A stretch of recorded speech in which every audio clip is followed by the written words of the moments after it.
मैं आपको ये निवेदन करना चाहता हूँ कि कांग्रेस 2 साल की जो उपलब्धियां जो बता रही है, वास्तव में हकीकत धरातल पे जो चीज है वो जनता के सामने है। आपको ध्यान होगा कि कांग्रेस ने लोक लुभावने जो वादे करके किसानों का कर्जा माफ करने की बात की और बेरोजगार युवाओं को भत्ता देने की बात की और कई तरह की नौकरियां देने की भी बात हुई थी। आपको ध्यान है कि कांग्रेस शासन में आने के बाद में 2 साल से अपने घरेलू आपस में मुख्यमंत्री उप मुख्यमंत्री की झगड़े की वजह से राजस्थान पे धरातल पे कोई कार्य होना चाहिए वो नहीं हुआ। ये जरूर हुआ है कि किसानों का कर्जा माफ तो अलग रहा, जो 13,600 रुपए अनुदान के रूप में मिलते थे वो कट कर दिए गए और हर किसान को 10,000 रुपए साल के जो बिजली में मिलते थे, बिजली में ये हालत आज की तारीख में किसानों की हो गई है। मैं आज सुबह की बात बताऊंगा आपको कि Siwana an office, Padru an office, Sindri an office और समदड़ी एन ऑफिस में मेरी विधानसभा और राजस्थान में भी ये स्थिति है। जिसके 7.5 का कनेक्शन था उसके 15 का लोड बढ़ाकर कर दिया, जिसके 10 का था उसका 20 का कर दिया, 20 वाले के 30 का कर दिया। कुओं में पानी नहीं है और आज की तारीख में वो लोड बढ़ाकर थोप रहे हैं बिल। मतलब किसानों की ये माली हालत। आपको समदड़ी में ध्यान है कि आपको गोदो का वाड़ा से लगाकर रामपुरा से लगाकर 1.5-2 लाख के किसानों के लिए बिल थमा दिए गए। किसान आज भी वो बिल भरने में मजबूर है और बिल नहीं भरेंगे आंदोलन होगा। सरकार ने जो वादा किया था उस वादा से तो मुकर गई और किसानों पे इतना भार लाद दिया है कि वहन किसान नहीं कर सकते। कोई तरह का कार्य नहीं हो रहा है, कोई विभाग में कार्य नहीं होगा। आपको ध्यान है कि मेडिकल में भर्ती भारतीय जनता पार्टी के समय में डॉक्टरों की जो भर्ती हुई थी और उनको भी अभी जो पोस्टिंग दी है उसमें भी सिवाना के साथ में चारों तरफ से भेदभाव किया जा रहा है। प्रॉपर सिवाना में एक भी डॉक्टर नहीं लगाया, जो डॉक्टर लगा हुआ था उसको भी हटा दिया गया है और इन्होंने कोई तरह का कार्य जो जनहित में होना चाहिए, आज भी राजस्थान सरकार की तरफ से एक भी रोड 1 किलोमीटर रोड नहीं बनी और आज भी ये स्थिति बनती जा रही है। पंचायती राज चुनाव के बारे में आप क्या कहेंगे? मैं पंचायत राज चुनाव के बारे में आपको निवेदन करूंगा कि राजस्थान में जहां परिसीमन में घोटाला करके ये 5 जिला में जिला प्रमुख ला चुके हैं, दूसरे भारतीय जनता पार्टी ने प्रचंड बहुमत पंचायत समिति में हासिल किया है।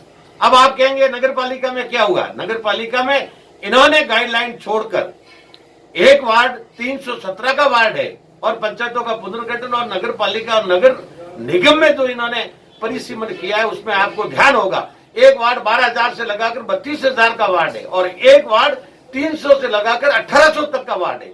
आप भिन्नता कहां करोगे? 30,000 वोटर के अंदर उन्होंने 21 वार्ड बना दिए और जहां 50,000 वोटर के अंदर 3 वार्ड जो थे वो अब उसको आप एक जातिवाद पे मैं नहीं जाना चाहता, पर इन्होंने इस तरीके का पुनर्गठन किया और फिर अब डिंडूरा पीट रहे हम नगर पालिका और नगर निगम में हम जीत गए।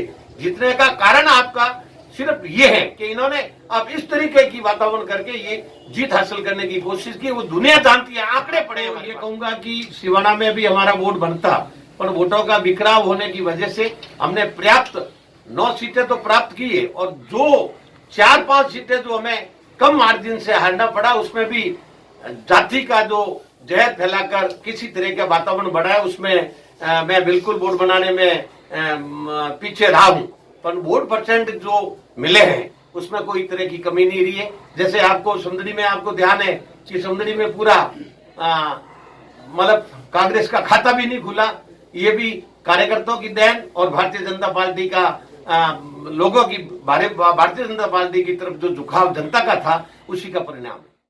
अब ये जरूर बिल्कुल हमें इस पे विचार और मंथन करने की आवश्यकता है कि बाड़मेर जिले में जातिवाद का जहर इतना फैल गया है, इसी वजह से भारतीय जनता पार्टी का आजादी के बाद में जो इस बार जिला प्रमुख बनने का जो सपना था उस बारे में अब वोटों की इधर उधर जाना करना, ये मतलब कांग्रेस वाले इसको मैनेज, सत्ता भी थी, सत्ता के साथ में उन्होंने पैसों का मैनेज करके कैसे किया इस बारे में थोड़ा विचार करने की आवश्यकता है। पार्टी को मंथन करने की आवश्यकता है कि इस बारे में जहां भी चूक हुई है उसका विश्लेषण करके ध्यान देने की आवश्यकता है।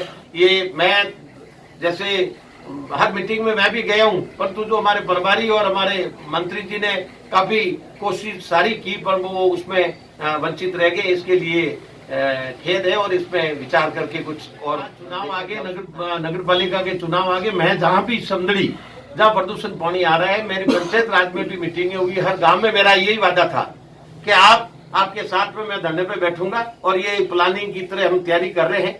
जल्दी से जल्दी अभी एक कमेटी सेंट्रल गवर्नमेंट ने अपने जस्टिस टाटिया एक कमेटी बनाई है जोधपुर में, तो उनके पास में भी हम जाएंगे। कल मैं पॉल्यूशन विभाग जयपुर में था, पॉल्यूशन विभाग में चेयरमैन से लगाकर विनू गुप्ता से लगाकर वहां जो उदय शंकर जो टेक्निकल मेंबर है उनसे मिलकर आया हूं, ज्ञापन मेरी तरफ से देके आया हूं और मैं कोशिश करूंगा कि जनता को साथ में लेके मैं धरने पे बैठूं।